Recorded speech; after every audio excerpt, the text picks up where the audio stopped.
Dari masangki, memungut biji cengkeh, semua pernah dilaluinya karena ia sadar perlu kerja keras untuk bertahan hidup. Usaha tak pernah mengkhianati hasil, sepertinya cocok untuk ia sandang. Seperti apa kisah di balik kesuksesannya?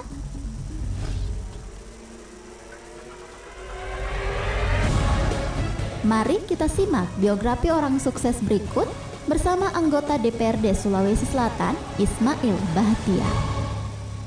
Assalamualaikum warahmatullahi wabarakatuh. Selamat siang pendengar RRI Bone dimanapun Anda berada. Salam jumpa bersama saya Imran Bate di program Biografi Orang Sukses BOS edisi Selasa 1 Februari 2022. Pendengar, saat ini generasi muda dituntut untuk lebih kreatif dan inovatif di tengah semakin kompetitifnya peradaban. Semua generasi muda pasti mendambakan kesuksesan sejak usia belia. Dan ternyata tetap ada generasi-generasi muda yang telah meraih mimpi-mimpinya dari kerja keras dan usaha yang tidak kenal lelah. Salah satunya adalah pemuda yang berasal dari sebuah desa di Kabupaten Bone dan lahir dari keluarga yang sangat sederhana. Yang menarik adalah di usia 26 tahun dia telah dilantik menjadi anggota DPRD Provinsi Sulawesi Selatan dengan meraup 16.000 suara tanpa kampanye dan baliho yang banyak. 2017 dinobatkan sebagai pengusaha berbasis syariah terbaik di kawasan Timur Indonesia versi Bank Indonesia. Satu dari 10 pemuda yang memiliki pengaruh di Sulawesi Selatan versi Tribun Timur dan masuk dalam deretan pemuda inspiratif Makassar versi Makassar terkini. Dan pemuda desa yang menimba ilmu di Fakultas Kesehatan Masyarakat Universitas Hasanuddin ini berbekal beasiswa untuk anak miskin yang berprestasi dan punya segudang hal-hal positif yang akan kita share ke Anda semua. Dan pendengar, siapakah dia? Kita sambut bersama Ismail Bahtiar. Assalamualaikum warahmatullahi wabarakatuh. Waalaikumsalam. Apa kabar adindaku? Alhamdulillah. Terima kasih RRI. Saya senang sekali di siang hari ini bisa akhirnya berkesempatan berbincang-bincang dan kemudian menggali inspirasi dan motivasi gitu ya. Itu harapan kita. Amin. Baik, saya punya banyak data gitu yang menarik dari seorang Ismail Bahtiar ini, bahwa ternyata apa yang sudah dicapai sekarang tidak serta-merta begitu saja diraih begitu ya. Ada perjuangan dan kerja keras, ada air mata dan keringat ternyata. Ya, ada air mata, ada haru, ada sedih, ada bahagia pasti. Baik. Siapa yang sangka seorang Ismail Bahtiar itu sebelumnya adalah pernah menjadi penjual es teler. Iya, sembari kuliah begitu. Iya. Biasanya seusia Ismail yang masih sangat muda, foya-foya, mencari kesenangan bersama teman-teman, ini justru mencari uang sendiri untuk membayar kuliahnya. Sejujurnya, iya, kalau uang ada, mungkin juga akan foya-foya. Oh gitu ya, itu that's the point ya. Maksudnya memang kondisinya nggak memungkinkan untuk bisa foya-foya waktu itu. Nah, tapi di awal perbincangan kita, saya ingin tahu seperti apa sebenarnya masa kecil seorang Ismail Bahtiar. Saya lahir dari satu desa yang lokasinya itu kanan, kiri, belakang, depan itu perkebunan tebu. Oh, oke. Mungkin sudah bisa ditebak. Betul. Di mana. Betul. Jadi di Bone ini ada pabrik gula. Saya besar lahir di desa tersebut. Oke. Arasoy namanya. Desa ya? Arasoy. Baik. Nah, kalau ditanya masa kecilnya seperti apa, mungkin sama seperti masa kecil kebanyakan orang. Ya, kita menghabiskan waktu untuk bermain, menghabiskan waktu untuk belajar sekolah. Tapi ada mungkin satu hal yang tidak banyak orang lewati. Saya masa kecil pada saat ini seingat saya saja. SD dulu, saya cerita SD-nya dulu. SD kadang-kadang orang tuh full main.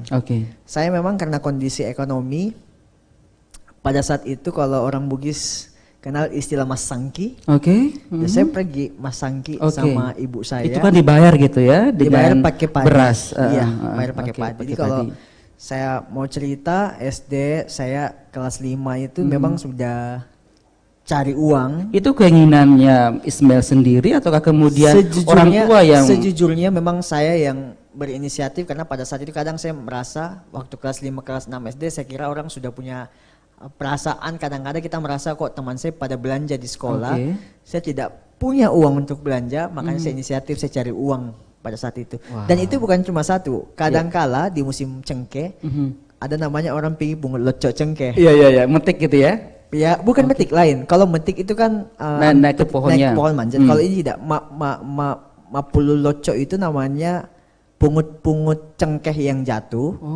Itu yang kita ambil di Gunung Nyawa, tapi tetap minta izin. Itu kadang-kala Sabtu saya pulang sekolah, jalan kaki kurang lebih 13 kilo atau 14 kilo. Dan dari ini ada rumah? saksinya. Jadi jangan sampai orang cerita ini ada saksinya nih. Wow, kenapa luar saya biasa. cerita ini? Karena kadang-kala orang yang saya temui itu dia biasa kasih tahu saya, tidak mengingat itu nak waktumu masih kecil, hari Sabtu Minggu jalan kaki naik ke sini pergi pungut locok cengkeh. Dan itu buat saya sesuatu yang sangat Itu usia SD ya? SD. SMP kadar Allah saya ditakdirkan sekolah di pesantren. Takdirkan sekolah pesantren. Dan SMA kembali lagi, dan di SMA ini artinya pesantren itu asrama ya, boarding ya? Boarding. Nah pada saat SMA lah mulai muncul inspirasi saya untuk coba memulai bisnis. Jadi memang pada saat itu saya akhirnya tahu bahwa ada alternatif orang cari jalan keluar dengan berbisnis, berusaha, dan saya sudah mulai belajar tentang berusaha sejak SMA memang. Bagaimana kisahnya? Apa yang membuat seorang Ismail Bahtiar tertarik dengan entrepreneur saat masih kecil itu? Pertama, kami ini keluarga berlatar belakang biasa-biasa saja. Jadi, ayah bekerja sebagai security satpam pabrik gula. Satpam pabrik gula. Cukup dong berarti seorang satpam di pabrik gula Arasobone itu saya pikir juga prestisius waktu itu. Tidak cukup. Tidak cukup. Saya SMA, beliau pensiun. Gaji pensiunan pada saat itu boleh dicek 350.000 satu bulan. 350.000 satu bulan gaji pensiun. Dengan jumlah saudara? 4 orang saudara tidak akan cukup. Ya memang harus dibantu Sabtu Minggu cari uang. Sabtu Minggu cari uang. Dan itu bukan cuma saya, kakak-kakak saya yang lain juga semua lakukan. Juga begitu. Kakak-kakak yang lain semua lakukan. Dan buat saya tempaan proses itulah yang kemudian mengantarkan saya pada satu kata yang saya terus rajut sampai hari ini, bahwa selalu ada asa, mimpi yang menjadi hal yang bakal kenyataan kalau kita perjuangkan. Masya Allah. Dan itu yang saya terus pelihara. Jadi kalau orang bilang kenapa selalu mimpinya ketinggian, saya bilang ini bukan mimpi yang ketinggian, karena saya meyakini betul, yakin betul bahwa setiap proses itu insya Allah kalau kita ikhtiarnya maksimal pasti akan disampaikan. Setelah SMA, ayah sudah pensiun. Ayah sudah pensiun. Jadi enggak, pada saat SMA itu almarhum memang sudah pensiun. Dan ini yang menurut saya kisah yang juga menjadi salah satu momen yang bikin saya cukup merasa selalu bersyukur. Pada saat selesai SMA, hampir semua teman-teman sekolah itu kuliah di pikirannya. Barangkali saya satu-satunya yang berpikir cari kerja. Kenapa? Karena saya pikir ya saya mau bahagiakan orang tua, saya mau kasih senang orang tua. Tapi kadar Allah ternyata ditakdirkan pada saat itu zaman pemerintahan Presiden Susilo Bambang Yudhoyono SBY di tahun 2010 mengeluarkan kebijakan namanya program beasiswa bidik misi. Dan saya angkatan pertama. Tapi dari dulu sampai sekarang memang saya selalu antusias. Saking antusiasnya, alhamdulillah saya pendaftar pada saat itu bidik misi seluruh Indonesia, pemegang kartu tes 0001 seluruh Indonesia. Niat banget gitu ya. Sekali. Luar biasa. Jadi pembelajaran juga bahwa ternyata kalau mau sukses, saya meskipun subjektif sukses itu, tapi kalau mau betul-betul ketemu dengan hal yang kita harapkan menjadi kenyataan, mau nggak mau memang harus selalu antusias. Proses itu yang saya jaga sampai hari ini di setiap momentum apapun yang menjadi ikhtiar saya selalu bilang saya harus hadir paling pagi, hadir paling cepat, ada di garda terdepan, karena saya meyakini bahwa Allah itu melihat kesungguh-sungguhan kita. Intinya niat dan komitmen. Iya, niat dan komitmen. Nah, ayah juga selain menjadi satpam waktu itu, saya dengar juga bertani, dan juga mengurus sapi, dan itu pun juga bukan miliknya. Iya, kita ada ada istilah matesang, orang buahnya pasti familiar. Orang titipkan sapinya sama kita, dipelihara lah ini sapi, dan itu menjadi aktivitas keseharian saya juga. Pergi potong rumput, memberi makan, tebu ya, kasih makan, timbakan air diangkat sekian ratus meter, itu angkat. Ingat nggak waktu itu ada berapa jumlah sapinya? tidak banyak karena memang kan sapi punya orang itu tidak begitu banyak dititipkan, tapi kalau saya nggak salah sempat yang paling banyak ada 4 apa 5 ekor ya. Itu saya jaga tuh pulang sekolah SMA itu saya masih pulang SMA sekolah, SMA saya pulang pada saat pulang SMA saya harus ganti baju, cari apa baju yang kita bisa pakai di tengah padang, angkatkan air segala macam. Sampai saya ingat betul 2 hari yang lalu kebetulan ada teman saya yang saya satu profesi dengan, maksudnya satu profesi itu beliau juga kerja seperti itu. Sekarang beliau jadi dosen. Masya Allah. Beliau jadi dosen di salah satu perguruan tinggi negeri dan dia cerita ke saya, kok ingat selalu aja tidak ingat waktu saya merasa bahwa ternyata orang-orang yang dulunya tuh susah bukan berarti akan susah selamanya. Iya. Pasti kalau ini menarik ya. Saya sangka yang packagingnya seperti ini ternyata pernah menjadi penggembala sapi gitu ya. Saya begini tarik sapi yang besar bisa. Oh, masya Allah. Jadi dan itu yang kemudian membuat seorang Ismail Bahtiar jadi tangguh gitu ya. Alhamdulillah. Baik. Nah setelah itu bagaimana kisahnya setelah saya kuliah? Lanjut tadi cerita. Semua orang mau kuliah, saya termasuk satu-satunya yang cari kerja. Waktu itu ngetren orang kerja ke Alfamart, Alfamidi, lagi rame-rame lah. Betul. Kerja di sana. Itu kan masih baru waktu itu ya. Masih baru. Gajinya lumayan gitu. Iya, 2010. Saya pikir waktu itu gaji kalau saya tidak salah 3 juta. 1, berapa juta sampai 3 jutaan yang manajernya. Saya bilang saya coba daftar. Nah saya sudah masukkan tuh lamaran kerja kemana-mana. Lamaran kerja kemana-mana, ternyata justru yang terbuka adalah kuliah beasiswa. Jadi dengan ikhtiar yang begitu maksimal, saya alhamdulillah keterima di Unhas. Dan itu menjadi berita kabar gembira sepanjang masa dalam keluarga kami. Baik. Dalam keluarga kami ini betul jadi kebanggaan lah. Saya bilang kebanggaannya harus terus berlanjut, nggak boleh berhenti sampai di sini. Sampai pada akhirnya kita kuliah namanya beasiswa pemerintah ya. Beasiswa pemerintah itu kendalanya kadang-kadang dirapel. Awal-awal tahun kan, awal-awal pertama terima beasiswa setiap bulan tuh keluar. Tiba-tiba di tahun kedua per semester, per tahun. Saya bilang bagaimana saya bertahan hidup kalau begini nih modelnya. Nah, minta ke orang tua pun juga kayaknya nggak enak tidak gitu ada. Bukan nggak enak, pasti tidak ada. Pasti tidak ada. Karena memang pada saat itu syaratnya oke silahkan kuliah ke Makassar, tapi jangan berharap karena tidak ada yang bisa dikasihkan. Dan saya ingat betul sekali waktu saya pernah dikasih uang sama saya punya almarhum itu, kadang-kadang kalau saya ingat saya habis sholat tuh ingat betul-betul bikin saya sedih sekali tuh. Pernah dikantongin uang 120.000, pecahan 20.000 6 lembar. Dan itu mungkin uang terbanyak yang pernah beliau punya, disisihkan, dikasihkan aja. Kau pakai tambah-tambah untuk kau pakai kuliah. Itu pertama kali itu waktu saya mau ke Makassar. Dan saya bilang, saya tidak mau kasih susu orang tua, insya Allah saya mau seoptimal mungkin bagaimana biar bisa bikin bangga orang tua, bisa bikin bangga kampung halaman. Karena waktu saya lulus kuliah di Unhas, yang bangga bukan cuma orang tua. Satu dusun, satu desa pada saat itu merasa satu bangga gitu ya. Anak desa, anak daerah yang merasa kuliah di hebat loh itu Unhas itu kan. Nah singkat cerita ternyata di tahun kedua macet beasiswa. Saya bilang tidak ada jalan lain, saya harus berwirausaha. Muncullah ide saya jualan es teler yang orang kenal sampai hari ini. Gimana ceritanya sampai memilih untuk berbisnis es teler? Apa yang menggiring seorang Ismail memilih es teler gitu? Kenapa nggak jual baju misalnya? Ini jadi pembelajaran bisnis. Pada saat itu kan saya lihat orang di kampus kuliah itu banyak siang-siang pulang panas-panas jalan kaki ke kos-kosan, balik ke tempat kamarnya masing-masing, pasti cari yang dingin-dingin. Saya lihat menarik juga nih, saya jual es gitu, jual pop ice apa segala macam. Saya buka lah gerai pada saat itu. Dan dari dulu sampai sekarang sejujurnya memang saya selalu mencoba memvisualisasikan mimpi-mimpi saya itu menjadi brand identitas tuh.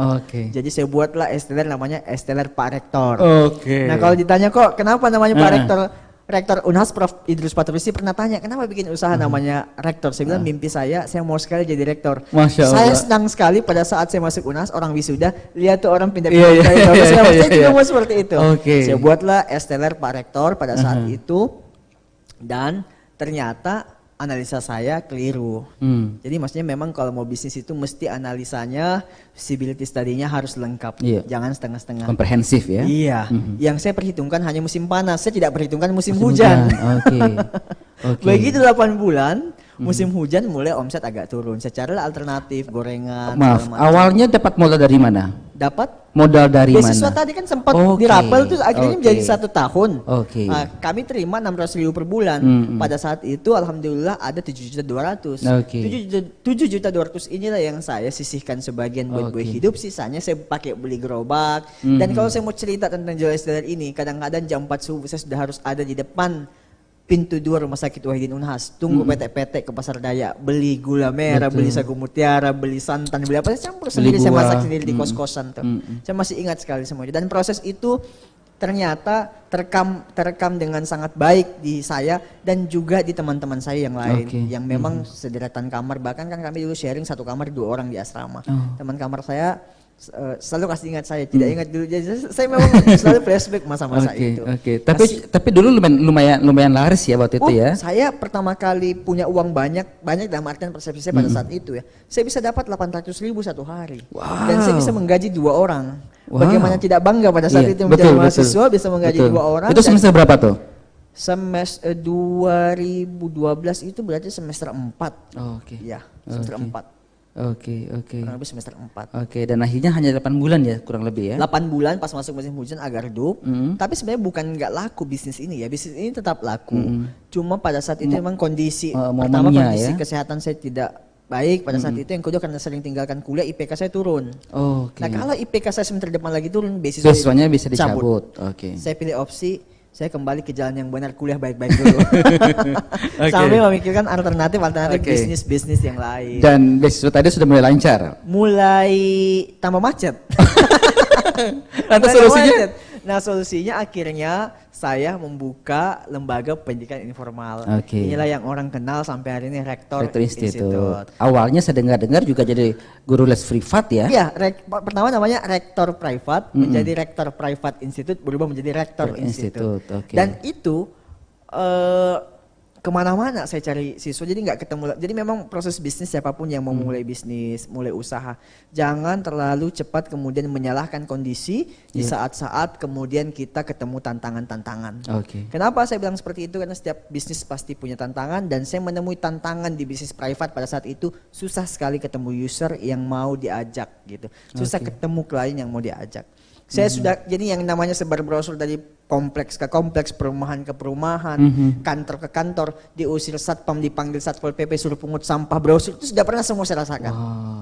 Bahkan satu yang paling terekam sekali di memori saya, dulu kan kalau Pantai Losari itu hari Minggu, itu Car Free Day. Iya, betul. Car Free Day kami manfaatkan pergi bagi-bagi brosur. Betul. Saya dari depan Makassar Golden Hotel di ujung Pantai Losari, bagi brosur terus panjang jalan sampai depan kantor wali kota, di rumah jabatan wali kota. Di depan rumah jabatan wali kota dipanggil saya sama satpol PP, dia bilang, Dek, sini dulu. Saya pikir anaknya Pak Wali yang mau diajar, ternyata tidak. Dia bilang begini, kopi pungut semua sampah mutsan yang jatuh-jatuh itu brosur saya tuh. Dan saya ingat, dan itu bukan satu cerita, ada juga satu waktu saya datang ke salah satu kompleks yang cukup prestige lah di Makassar. Saya masuk, tidak dilihat oleh satpamnya, udah bagi brosur simpan di bawah pintu rumah orang. Ketika dipanggil balik sama security-nya, apa kau bikin sini, kenapa tidak minta izin? Saya bagi-bagi brosur. Dia bilang nggak boleh orang masuk sini, kau ini kayak peminta sumbangan, saya masuk sini tidak minta izin dulu. Saya akui saya salah gitu. Tapi itu betul-betul bikin saya bukan sebenarnya sakit hati, merasa bahwa saya tertantang untuk segera pindah ke sini. Qadar Allah 3 tahun setelah itu saya beli rumah di situ. Masya Allah, luar biasa. Nah, ini yang perlu menjadi inspirasi gitu ya buat kita semua, bahwa ternyata ketika mendapat perlakuan yang tidak menyenangkan dari orang lain tidak menjadikan kita jadi down gitu ya. Jangan dendam, jangan sakit hati, tapi semakin menyemangati kita untuk mencari alternatif supaya terobati rasa tidak nyaman kita. Dan cara balas dendam terbaik adalah menunjukkan bahwa kita bisa. Baik, luar biasa. Nah, yang kemudian menarik adalah Rektor Institut itu ternyata juga responnya sangat baik gitu ya. Bahkan kemudian sampai mempekerjakan, membuka lapangan kerja 100 orang lebih gitu ya. Ya, sekali waktu proyek kita bisa sampai 200 orang. Nah, dan kemudian membantu anak-anak yang tidak mampu untuk dibayarkan SPP-nya. Ada yang dibayarkan SPP, ada juga yang kemudian yang belum kuliah kita bawa ke rumah tahfiz untuk dididik menjadi penghafal hafiz Quran. Oke, dan juga membantu mereka untuk bisa kuliah di luar negeri kan? Ya, alhamdulillah. Timur Tengah, terus ke Cina, ada juga sebagian tapi kecil, tidak banyak, yang ke Eropa ada. Oke, dan juga mengajar anak-anak putus sekolah. Bagaimana ceritanya? Kalau yang putus sekolah itu sebenarnya kami dulu punya program kemitraan dengan paket B dan paket C. Oke. Nah, kami coba cari beberapa daerah titik lokasi yang ramai anak-anaknya tidak melanjutkan sekolah, kami bawa ke sana. Jadi bukan menyekolahkan, tapi memberikan mereka pilihan supaya mau mengambil ijazah paket. Baik. Bahkan juga ada kantor perwakilan di Tiongkok ya? Kantor perwakilan Tiongkok tapi joinan. Jadi kita Oke. JO operation sama beberapa agensi-agensi yang punya kemitraan kampus di Cina. Rektor institut ini apa? Kami berdiri awal iya. itu lembaga pendidikan informal. Mhm. Tapi karena peminat cukup banyak, kami pernah sekali waktu 1 tahun itu 1.500 Oke. siswa. Satu tahun masuk ya 1.500 siswa. Wow. Nah 1.500 inilah yang kemudian karena menurut kami alhamdulillah benefitnya cukup banyak, profit perusahaan alhamdulillah ada, itulah yang kami sebar Oke. dalam bentuk kegiatan-kegiatan sosial, kegiatan-kegiatan apa CSR. Oke. Itu Oke, modelnya. oke.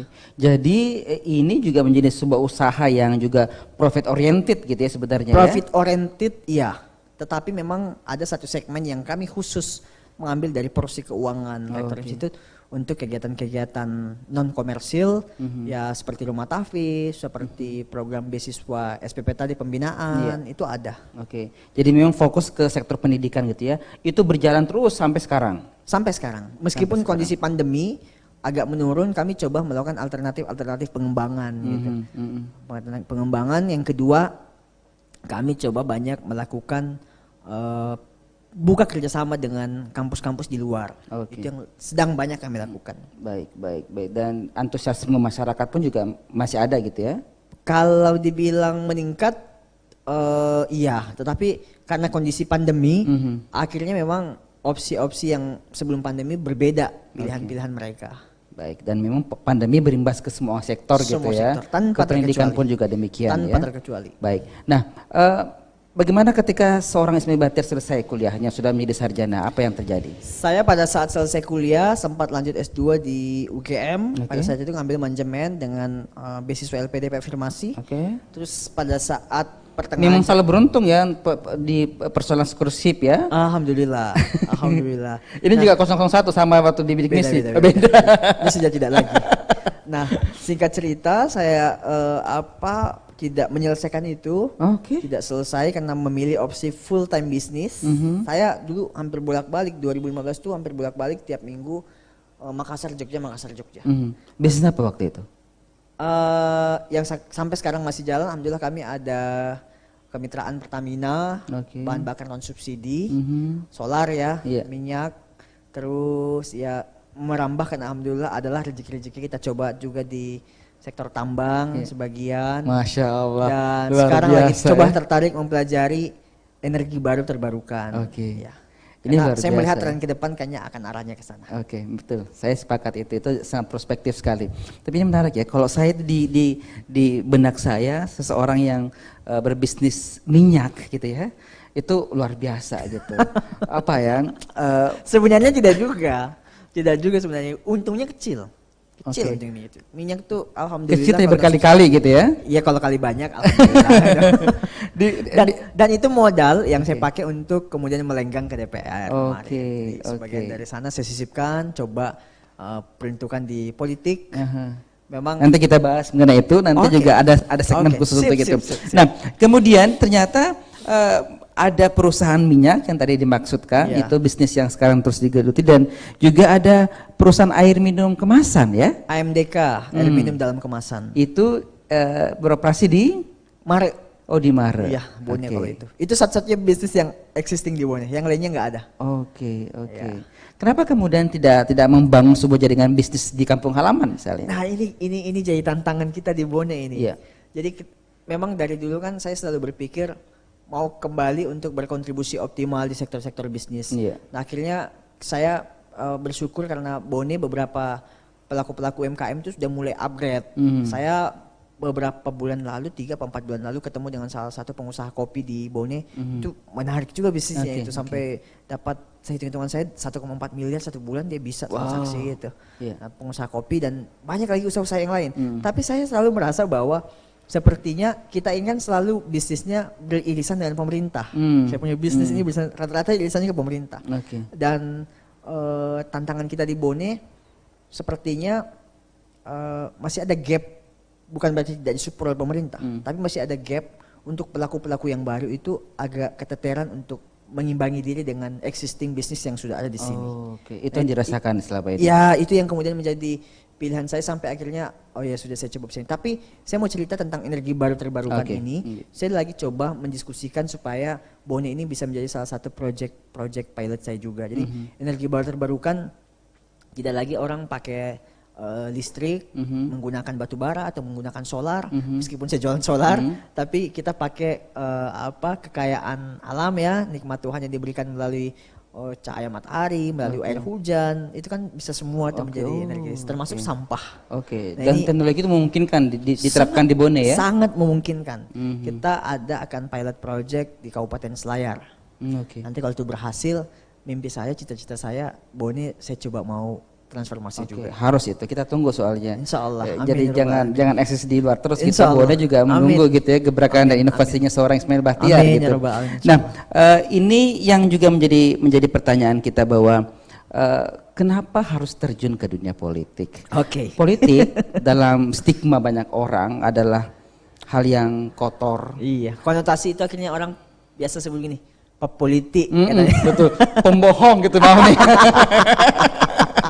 Gitu. Nah, gimana ceritanya sampai seorang akhirnya persepsi itu yang kemudian saya berusaha untuk masuk ke dalam. Jadi saya melihat bahwa jalan politik ini adalah practice way kemudian kita berbuat banyak ke orang-orang. Ini adalah cara praktis, cara simple, berdampak luas ke banyak orang. Dan saya merasakan itu. Saya merasakan itu. Dulu kalau saya ngomong tentang usaha ya mungkin yang hidup hanya direktur institut atau di perusahaan-perusahaan yang kita jalankan. Tapi dengan saya masuk di politik, justru ternyata banyak hal yang saya bisa lakukan. Bantu masyarakat di desa, memberikan support kepada pemerintah, dan banyak hal yang lain. Itu yang kemudian menjadi daya tarik saya sampai akhirnya saya merasa bahwa politik ini adalah jalan perjuangan yang saya harus tetap lakukan sampai akhir hayat. Tidak ada kata-kata berhenti untuk terus memperjuangkan hak-hak kemerdekaan, hak-hak kemanusiaan, hak-hak berdemokrasi. Nah, singkat cerita, sampai pada akhirnya kemudian saya melakukan istihara, bismillah, saya coba dengan modal pas-pasan pada saat itu, dan qadarullah dipertemukan dengan takdir menjadi politisi, dan memang ya I'm the first one dari keluarga saya yang masuk ke politik. Sebelumnya nggak ada satupun. Tanggapan orang tua waktu itu seperti apa? Sempat kaget. Orang tua, ibu saya khususnya sempat kaget kalau bapak sudah almarhum pada saat saya masuk ke politik. Kalau ibu saya sempat kaget, bahkan sempat dilarang. Dan apa pertimbangan beliau waktu itu? Wallahu alam, bisawab saya tidak tahu. Cuma beliau bilang tidak karena beliau bertanya tidak nyaman kah kalau kita rasa di bisnis saja ada pendapatan segala macam. Cuma saya selalu berasumsi bahwa dengan saya di luar bisnis masuk ke politik banyak hal yang saya bisa bantu. Dan sekarang saya pelan-pelan mencoba selalu mendiskusikan sama beliau. Saya ngomong kemarin dia kan nanya, terus nanti ke depan mau apa lagi? Saya bilang doakan, bismillah, ikhtiar saya selalu sampaikan ke orang. Saya mau ke Senayan 2024, saya bilang begitu ke beliau. Beliau masih kadang-kadang juga sampaikan, kenapa? Jadi memang selalu ada aja gitu. Sewaktu memutuskan untuk terjun ke politik menjadi anggota DPRD provinsi waktu itu, apakah seorang Ismail Bahtiar memang sudah yakin akan berhasil dan lolos? Yakin. Nanti dijawab ya, nanti. Pendengar kami akan segera kembali dengan jawaban seperti apa sebenarnya hasil dari ikhtiar seorang Ismail Bahtiar tentang harapannya menjadi anggota DPRD Provinsi Sulsel setelah kita dengarkan persembahan lagu berikut ini. Tetap bersama kami di BOS Biografi Orang. Mendengar RRI Bone dimanapun Anda berada, masih bersama kami di program Biografi Orang Sukses dan menghadirkan anggota DPRD Provinsi Sulsel yang mengawali usahanya sebagai penjual es teler dan lahir dari keluarga yang sangat sederhana dengan mimpi yang selalu berkobar dalam dirinya, akhirnya bisa sedikit demi sedikit meraih apa yang dicita-citakan.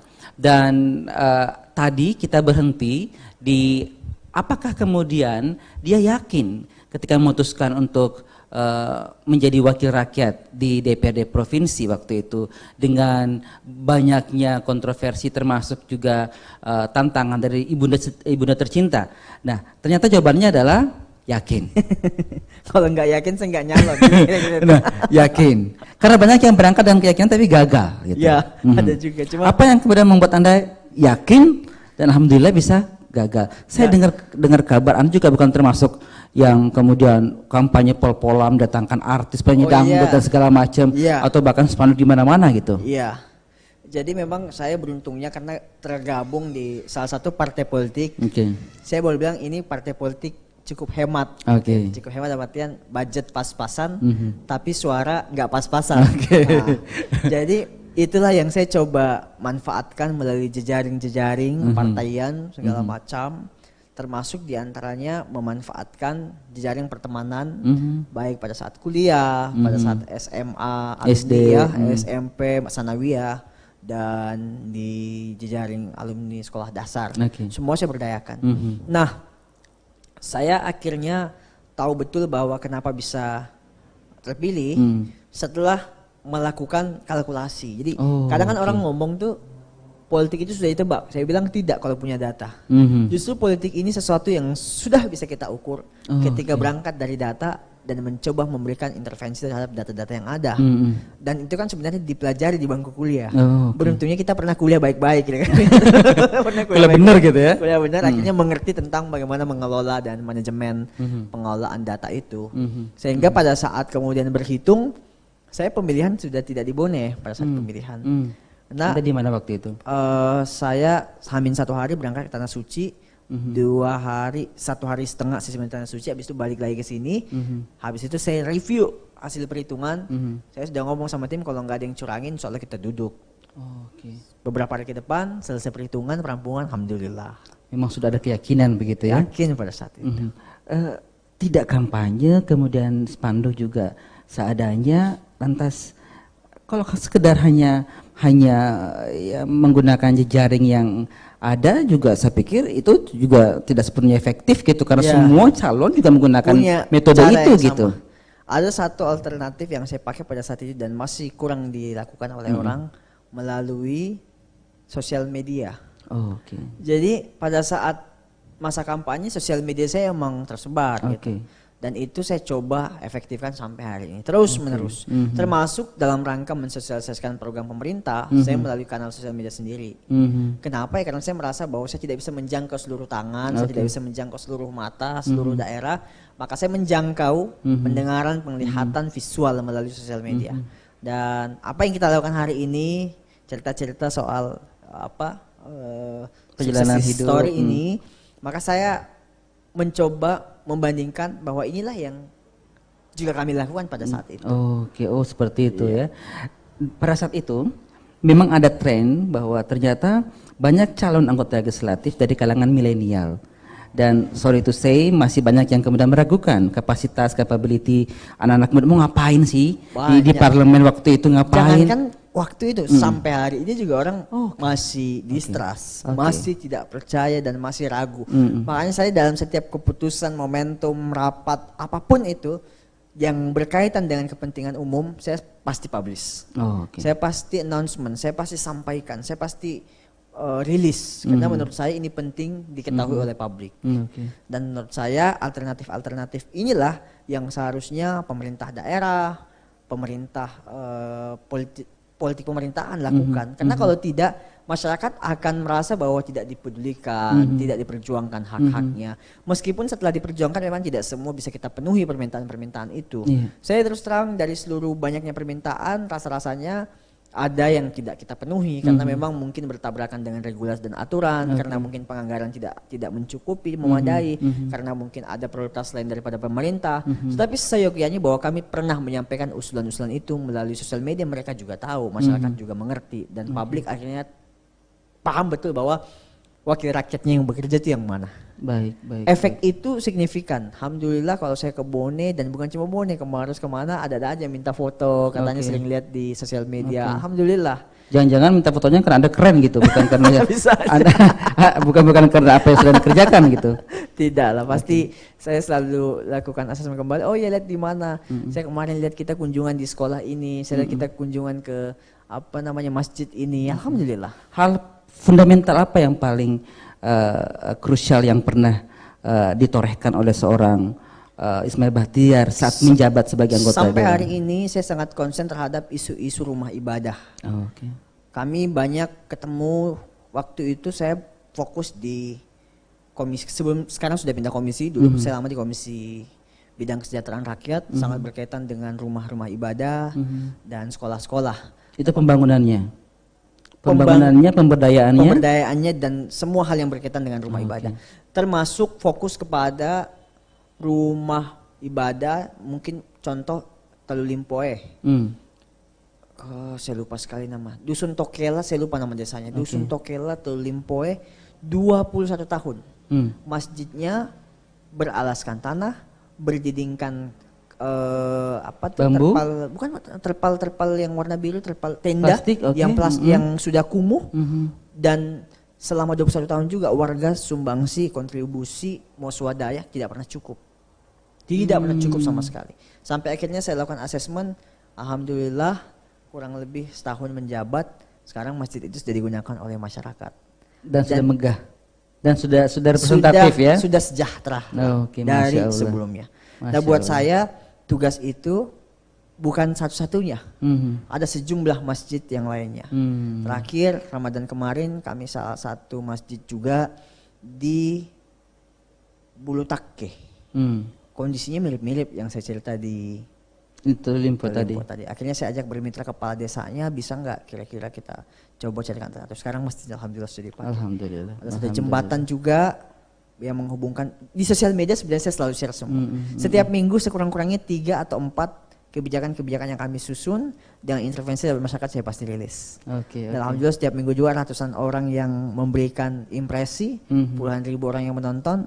Saya merasa bahwa alhamdulillah masyarakat merespon positif daripada fungsi kami melakukan pengawasan terhadap kinerja-kinerja pemerintahan. Masya Allah. Dan itu tidak boleh berhenti sampai di situ gitu ya? Saya harus terus berikhtiar dan berniat untuk membantu menyebarluaskan manfaat yang lebih banyak, yang lebih luas lagi. Betul. Termasuk kemudian mengcounter stigma bahwa anak muda nggak bisa ngapa-ngapain di DPR. Betul sekali. Betul sekali. Baik. Dan itu sudah dibuktikan alhamdulillah. Gitu ya. Ini adalah tahun ketiga. Tahun depan kampanye lagi. Oke. Nah, yang sekarang adalah tadi saya dengar kabar gitu, tadi ada statement yang keluar bahwa akan juga ke Senayan gitu. Insya Allah. Jadi target saya. Rencananya itu tahun ini, pada pemilu selanjutnya atau tunggu satu periode lagi di DPRD provinsi lalu kemudian tunggu matang dulu lalu kemudian ke Senayan. Insya Allah periode berikutnya. Jadi langsung ya? Insya Allah. Jadi memang saya selalu merasa bahwa kalau ada kesempatan untuk berbuat lebih banyak, lebih luas, lebih komprehensif, saya akan memilih jalan itu. Itu lebih ketat tuh persaingannya? Saya merasa bahwa masyarakat pasti akan mengerti dan tahu bahagian-bahagian mana yang kiranya kita perjuangkan selama ini, paham posisi yang mana yang harus mereka perjuangkan. Saya merasakan itu. Tidak terlalu prematur gitu bahwa saya ini politik ini selalu sampaikan bahwa politik ini beda dengan melahirkan. Gitu.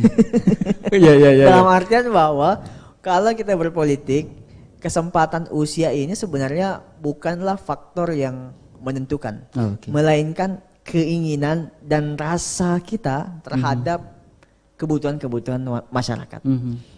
Karena saya pernah susah, saya lama menderita, saya tahu persis bahwa perasaan itu masih tersisa dan terasa di benak saya sehingga saya harus hadir menyelesaikan persoalan-persoalan itu. Dari komitmen itu ya sebenarnya. Insya Allah. Ya. Masya Allah. Hal itu yang mengantarkan saya hakul yakin, bismillah, saya percaya bahwa Tuhan tidak akan salah memberikan takdir. Baik. Nah, ternyata sosial media ini mempengaruhi ya jejak langkah seorang Ismail Bahtiar sampai sesukses sekarang sebenarnya ya. Sangat berpengaruh. Alhamdulillah Anda tumbuh berkembang di zaman di mana ada sebuah teknologi namanya sosial media gitu. Iya, betul sekali. Ini harus kita melek. Iya. Saya alhamdulillah politisi pertama di Sulawesi Selatan yang berverified centang biru di sosial media. Jadi saya perlu rilis nih. Kenapa? Karena kan brand identitas saya di sosial media itu adalah politik. Iya. Dan sosial media ini tidak salah melakukan assessment. Okay, Sebelum pada saat kita melakukan permintaan dia kan lihat review. Betul. Benar nggak dia bekerja buat? Iya. Sosial media aja udah mengakui. Maksudnya masyarakat melihat itu. ini masih lama sebenarnya. Baik. Jadi ada poin penting yang kemudian menjadi benang merah dari percakapan kita siang hari ini adalah bahwa selalu ada optimisme gitu ya, dan itu yang selalu ada di diri seorang Ismail Bahtiar ya. Betul sekali. Bahwa apapun yang menjadi tantangan, saya nggak pernah mau bilang kendala.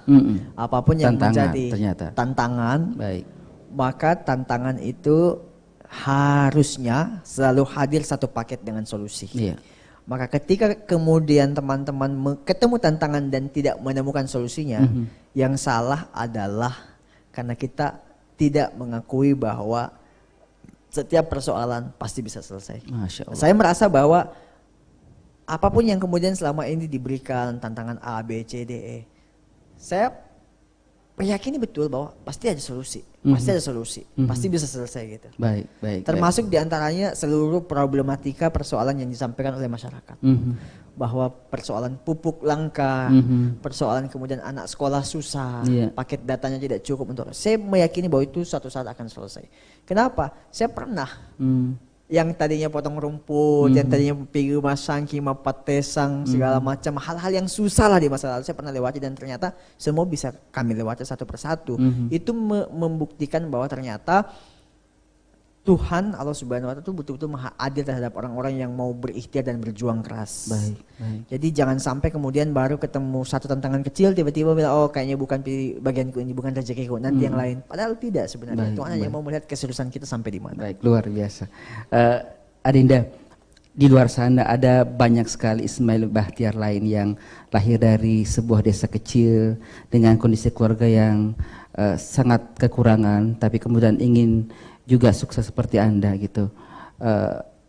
Mungkin tidak seperti zaman Anda yang kemudian selalu mendapatkan keberuntungan begitu ya, dengan tiba-tiba lulus bidik misi dan segala macam. Tapi apa yang bisa Anda share ke mereka untuk kemudian bisa optimis, bisa selalu bangkit dengan segala situasi dan kondisi yang mereka hadapi? Saya belajar satu hal sampai sekarang saya masih berguru, masih terus belajar dengan orang-orang hebat, orang-orang yang saya anggap sebagai panutan saya, bahwa ternyata hal yang paling penting dan jangan sampai tidak kita lakukan adalah memuliakan orang tua. Memuliakan orang tua. Sampai pernah satu waktu saya disampaikan oleh salah satu mentor bahwa kalau bisa perlakukanlah orang tuamu seperti raja, maka rezekimu akan sama seperti raja. Masya Allah. Dan itu yang saya jaga sampai hari ini. Saya tidak pernah, ketika ada satu kesempatan saya berbuat lebih buat orang tua saya, akan saya lakukan. Apapun caranya, akan saya lakukan. Dan semua hal-hal yang baik harus beliau terima. Sudah cukup lama, puluhan tahun menderita, hidup dengan segala keterbatasan.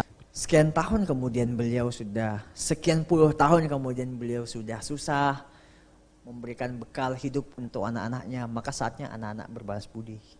Dan itu selalu saya ajak, bukan cuma saya, saudara-saudara saya yang lainnya. Makanya ketika ada satu kesempatan, waktu saya masih mahasiswa, ibu saya pernah cerita mau banget ke Tanah Suci, saya masih berstatus sebagai mahasiswa, saya berangkatkan beliau umroh. Masya Allah. Dengan segala ini, bukan bermaksud mau dia segala ini macam. Anda sendiri loh ya, bukan patungan bareng keluarga kan? Sendiri pada saat itu. Uang tabungannya saya sisihkan dari Jalan Esteller, 1 juta, 2 juta, 3 juta, saya bilang berangkat. Alhamdulillah beliau berangkat pada saat itu. Dan saya pada saat beliau berangkat, saya bilang insya Allah setiap tahun saya mau berangkatkan. Alhamdulillah qadarullah dari tahun 2014, setiap tahun beliau berangkat sampai kemudian masa pandemi. Masya Allah. Belum, ya sekarang nggak lagi gitu. Tapi saya selalu bilang dan itu mengikut bukan cuma bukan cuma orang tua, alhamdulillah saudara-saudara saya yang lainnya, termasuk kemudian beberapa orang yang saya anggap cukup berpengaruh dan berjasa di hidup saya. Berapa usia beliau sekarang? Kira-kira 70 tahun. 70 dan masih sehat ya? Alhamdulillah masih sehat. Alhamdulillah masih sehat. Sebuah keberuntungan bisa menyaksikan anak hebatnya bisa seperti sekarang gitu ya. Amin ya rabbal alamin. Pasti kalau kemudian berdua sama beliau suka ada momen sedih nggak sih Ma? Ingat nggak sih Ma waktu dulu zaman dulu gitu? Jadi kadang sekarang kan alhamdulillah qadarullah. Dulu saya tinggal di rumah yang begitu reok. Ada tuh di sosial media saya pernah share. Rumah yang memiliki kemiringan sekian puluh derajat ya. Iya. Terus saya bilang ini rumah kita bongkar. Nanti insya Allah saya ada rezeki saya bangun pelan-pelan. Alhamdulillah kemarin 2018 kami buatkan rumah. Masya Allah. Dan sekarang ya ditempatilah sama beliau. Beliau menetap di mana sekarang? Ya mobile kena anaknya ada 4, kadang-kadang di sini, kadang-kadang di Makassar. Baru 2 pekan yang lalu balik lagi dari Makassar. Tapi lebih banyak namanya orang tua pasti akan lebih nyaman di sini. Makanya saya lebih banyak yang bolak-balik. Saya lebih banyak setiap minggu, 1 bulan saya pasti balik ketemu beliau. Seenggak-enggaknya 1 kali telepon, nanya kabar. Nah kemuliaan-kemuliaan itulah yang saya kemudian maksudkan sebagai anak harus lakukan. Karena dari sanalah kemudian datang keberkahan, keberkahan yang berbuah terhadap hal-hal yang tidak pernah kita duga-duga, memberikan faedah yang luas kepada orang lain. Masya Allah. Saya pernah juga mendengarkan hal yang sama dari beberapa kisah orang-orang sukses sebelumnya bahwa memuliakan orang tua itu luar biasa efeknya ke diri kita. Pasti. Ada juga yang menarik yang saya peroleh dari beberapa artikel bahwa ternyata juga ada budaya seorang Ismail Bahtiar itu puasa Senin Kamis bersama para karyawan atau kemudian juga salat tahajud bersama begitu. Betul. Itu masih dilakukan, cuma kalau yang puasa Senin Kamis tuh saya pernah ada GERD parah sampai kadang-kadang Ramadan pun kemarin saya juga mulai menjaga, saya sekarang ada mah akut.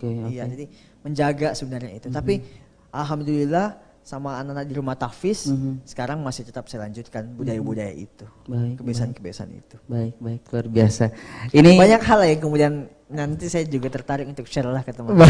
Baik. Satu waktu lah. Baik. Nah, apa yang akhirnya menjadi prinsip yang selama ini tertanam dalam hidup seorang Ismail Bahtiar? Saya dan orang-orang yang lainnya sama. Dan barangkali semua juga orang merasakan hal serupa. Kadang-kadang kita berpikir, oh besok saya mau kerjakan ini, minggu depan saya kerjakan ini, saya mau sukses seperti ini. Cuma kadang-kadang yang buat kita berbeda adalah aktivitas kita, tindakan kita terhadap harapan-harapan itu. Betul. Nah, nggak matching gitu ya. Sehingga dari dulu sampai sekarang saya selalu bilang, kalau punya ide, coba di-share ide itu. Karena akhirnya dari sana kemudian menghadirkan insight-insight baru. Saya itu kadang-kadang orang bilang, kenapa cepat sekali ngomong ke Senayan? Saya bilang, itu ide saya. Itu harapan saya.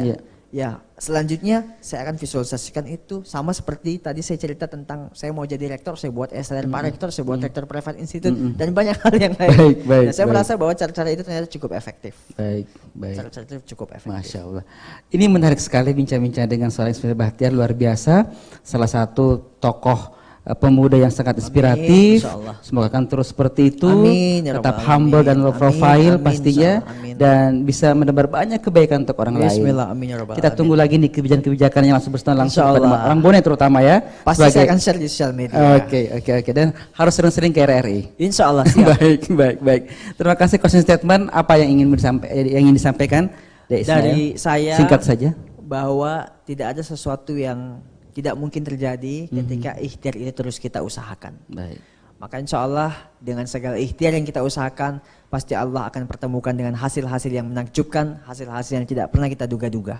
Maka ingat ketika sudah ditakdirkan memiliki ketakjuban-ketakjuban itu, selalu berbagi dan share ke orang yang lainnya. Luar biasa. Terima kasih Adinda Kusnek selalu. Amin. Dan luar biasa, ini adalah sebuah perbincangan yang sangat menginspirasi dan ada banyak pencerahan kita peroleh.